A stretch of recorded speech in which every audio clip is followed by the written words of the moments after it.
Alors, chers amis traders, bonsoir. Bienvenue à cette nouvelle intervention, donc point de marché, donc débriefing de cette semaine du 5 juin. Ici, donc François Ablé, Frank Belfort, pour analyser ce premier vendredi du mois de juin.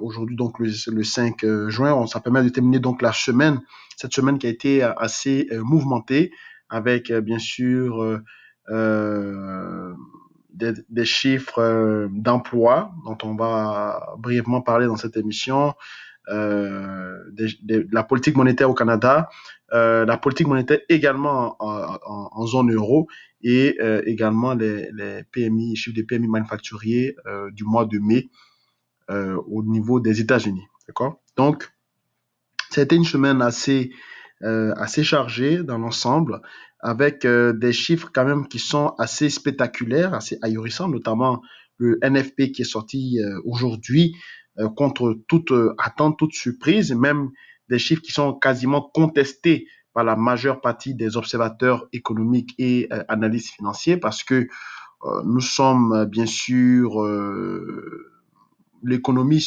montrait des signes de léthargie. La Banque centrale et le gouvernement travaillent de concert afin de maintenir, disons, euh, l'évaluation des actifs à travers des programmes comme par exemple ce qu'on voit en Europe, le PEPP, d'accord, qui est, je crois, le Purchase Economic and Pandemic Program. Donc, c'est le programme en fait, c'est comme le programme d'urgence pour la pandémie, programme d'urgence économique pour la pandémie du coronavirus, qui s'est donc soldé avec une signature, un accord de tous les pays, à savoir la BCE va renflouer les caisses des pays les plus gros généralement. Les pourcentages ont été déterminés, mais je n'ai pas l'exactitude des pourcentages. Donc, c'est une répartition d'un crédit, en quelque sorte, que la Banque centrale émet au nom des pays de l'Union européenne, donc au nom des 27 pays, euh, dont certains pays ont une forte pondération à partir donc du poids qu'elles représentent dans l'économie, donc notamment l'Allemagne, la France et l'Italie, voilà le trio infernal. Donc c'est une enveloppe de 600 milliards. Donc c'est un fonds qui est d'abord poncté pour un montant total de 1 trillion, mais ils avaient commencé avec 350 milliards appuyés par l'Allemagne. Ensuite, ils ont monté la note à 650 milliards d'euros. Et maintenant, on va voir si c'est suffisant. Sinon, ils lâcheront encore un autre 400 milliards d'euros afin de contribuer à renflouer les caisses des entreprises européennes, les entreprises euh, euh, qui sont cotées en fait dans les plus grands indices européens. Alors, de ce fait, on a eu aussi également en termes de récapitulatif, on a eu les chiffres finaux de l'ASM PMI manufacturier, donc les chiffres de l'Institut of Supply of Michigan, donc qui est l'institut qui délivre les chiffres du PMI manufacturier.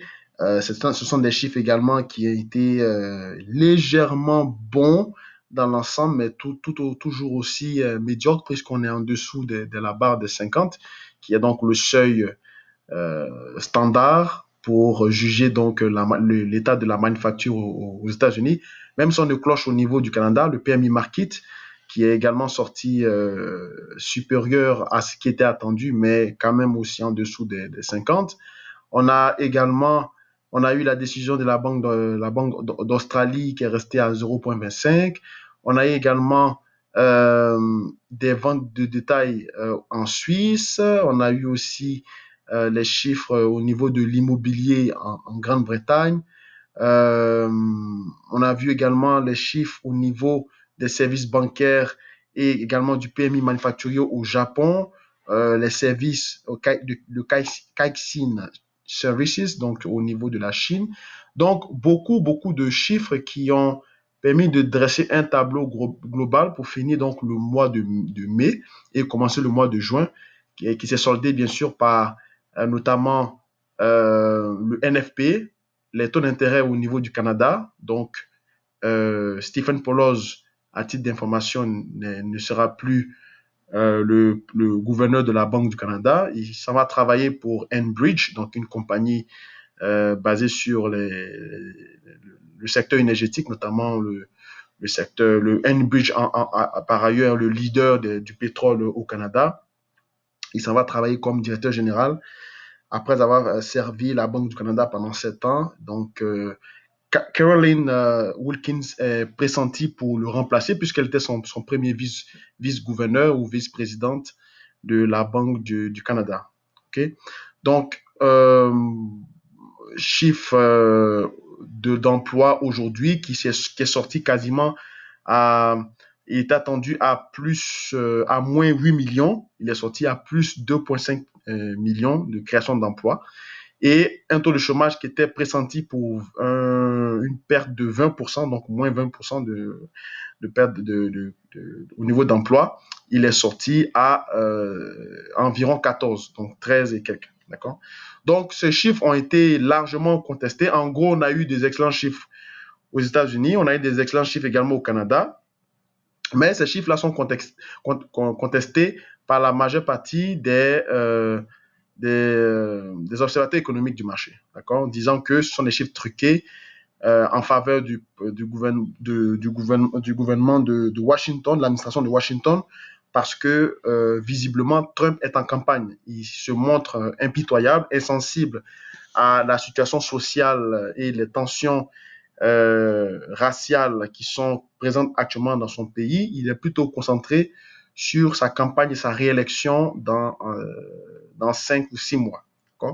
Donc, il est toujours avec des rhétoriques à la limite, qui frisent un peu des rhétoriques haineuses et racistes. Donc, il veut représenter un certain électorat donc des républicains, la branche dure et extrémiste. Donc, il ajuste son discours en fonction et se glorifie autant d'avoir fait monter les marchés financiers, donc notamment les indices boursiers comme le SP500 qui ne cessent de faire de nouveaux records dans un contexte où le taux de chômage reste toujours l'un des taux de chômage les plus pires de l'histoire de l'économie et également une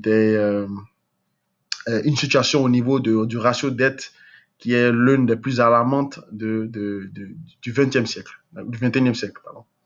Donc, présentement, les marchés financiers, c'est très difficile à trader. On ne peut pas trader les marchés financiers actuellement avec on va dire, logique accentuée sur la situation économique. Elle est plutôt basée sur une logique spéculative. Au niveau de l'or, vous avez vu le range qu'on a dessiné, il a toujours son sens, parce qu'on est quitté de la zone des 17,30, 17,50. On a eu de très bons chiffres de NFP, donc ce qui a fait corriger l'or. Et se trouve sur la zone des 16,80, 16,75. Donc il tient toujours la zone de l'or est toujours tenue. Et il faudrait d'abord qu'on clôture en dessous de 16,65 pour voir donc l'or parti à la baisse. Donc, il faut qu'on sorte de ce range.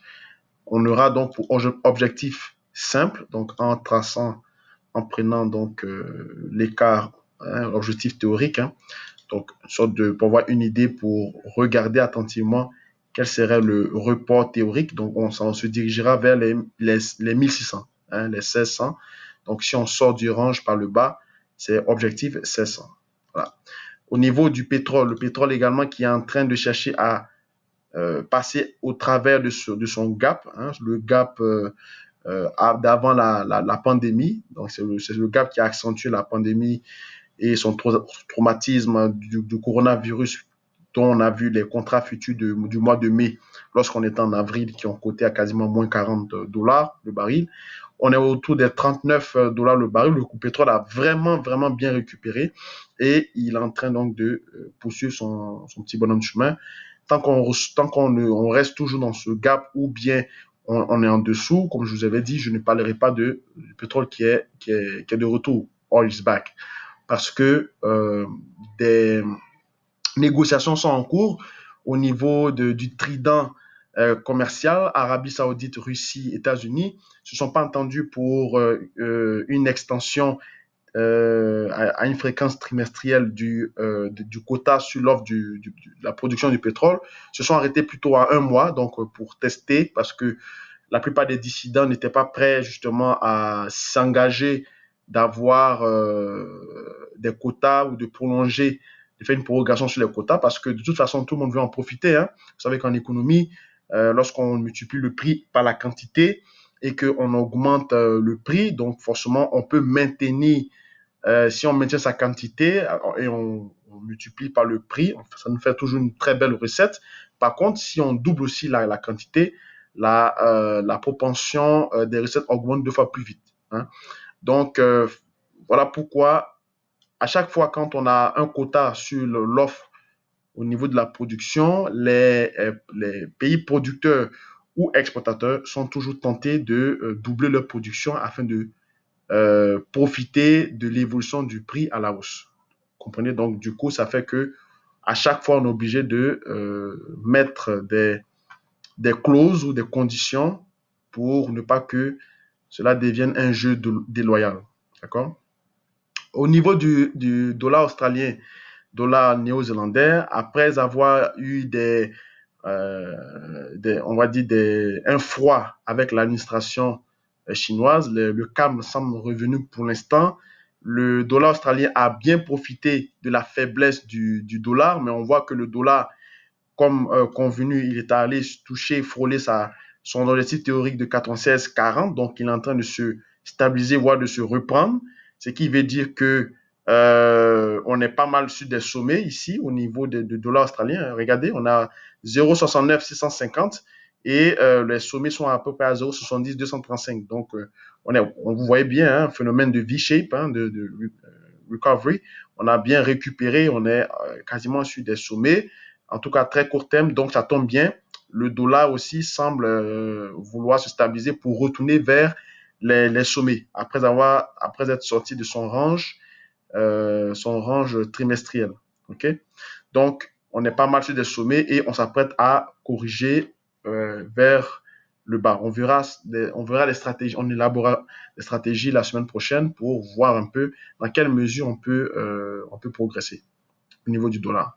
Même si on ne cloche pour le dollar néo-zélandais, banque australienne, banque néo-zélandaise, pardon, même combat, on a maintenu les taux à une fourchette de 0,25 à 0%. On fait des plus hauts, profitant de la baisse du dollar. Donc, pour l'instant, c'est également le même constat, sauf que le dollar néo-zélandais a légèrement un peu plus de marge pour progresser, peut-être vers les 0,67 500, 0,67 500, dû en fait aux excellents chiffres de la balance, de leur balance commerciale, donc de leur comptabilité nationale, qui ont profité donc du froid que l'Australie a avec la Chine, de pouvoir diversifier et renouer avec de nouveaux partenaires commerciaux, ce qui a permis de doubler donc leur volume d'exploitation, malgré que nous sommes en période de confinement ou de Covid. Hein. Mais n'oublions pas aussi que c'est basé sur des anticipations. Donc, pour l'instant, le dollar néo-zélandais a beaucoup de marge de pouvoir progresser, même si l'objectif théorique de ce range intermédiaire a été, je peux dire, a été littéralement atteint. On peut voir ici rapidement si on fait comme ça, là, et on duplique donc l'objectif théorique. Vous voyez, on a carrément dépassé. D'accord, on a dépassé ce range et on est quasiment sur des sommets. Donc, on n'a plus qu'à attendre que le mouvement se stabilise en fonction de l'évolution du dollar dans l'autre sens. Pour finir, notre actif préféré, le dollar américain, dollar canadien, comme je vous avais dit, il fallait qu'on attende la cassure de 1,37,050 pour avoir un sell-off. Ouais, vous voyez, c'était propre. Euh, l'or est contenu dans son range, le dollar est venu également tester son creux. Tous les scénarios, comme je vous avais dit en ce début de semaine, se sont réalisés. Donc, c'était quasiment comme une note à la poste. J'espère que vous avez profité parce que moi, oui. Donc, en dessous de 1,37,050, on a eu un fort volume de vente. On a clôturé légèrement en dessous de 1,34,560, donc 1,34 250, donc à peu près environ 2,5 pips près. Donc, ce qui veut dire que pour l'instant, on a quand même on va dire, la semaine prochaine, on verra en début de semaine quelle stratégie adopter, mais il me semble que le dollar canadien, dollar américain, dollar canadien commence à se stabiliser. La baisse qui a eu lieu semble s'estomper. On est pas mal sur des mouvements de latéralisation et de stabilisation en vue de reprendre un chemin, un momentum haussier, puisque le dollar, lui, commence lui aussi également à reprendre l'autre chemin. Et on peut le voir ici rapidement si je me mets ici, voilà, je vais chercher le dollar canadien, l'indice du dollar canadien. Vous voyez, on a, après avoir cassé également son range dans la hausse, on a poursuivi, on a également rempli le gap qui est ici, puisque l'objectif théorique donnait à peu près pour 74 piles. Et on est allé jusqu'à 74,40. Là, on est en train de corriger, de se stabiliser pour pouvoir reprendre le chemin vers le bas ou même continuer. De toute façon, si l'indice du dollar canadien progresse, continue de progresser à la hausse et que le dollar américain lui aussi progresse à la hausse, ben, vous n'êtes pas censé ignorer que le dollar américain, le dollar canadien aussi se mettra à aller à la hausse. Hein, c'est purement mathématique. Hein. Donc, c'est ce que j'avais à vous dire ce soir. Merci d'avoir suivi ce tour d'horizon, ce débriefing comme d'habitude. On suivra ça attentivement la semaine prochaine pour établir de nouveaux scénarios parce que j'ai donc la, le pressentiment que le dollar américain, dollar canadien risque par contre de se stabiliser, voire d'être haussier pour les jours ou les semaines à venir. Allez, portez-vous bien et donc passez une bonne soirée. Au revoir.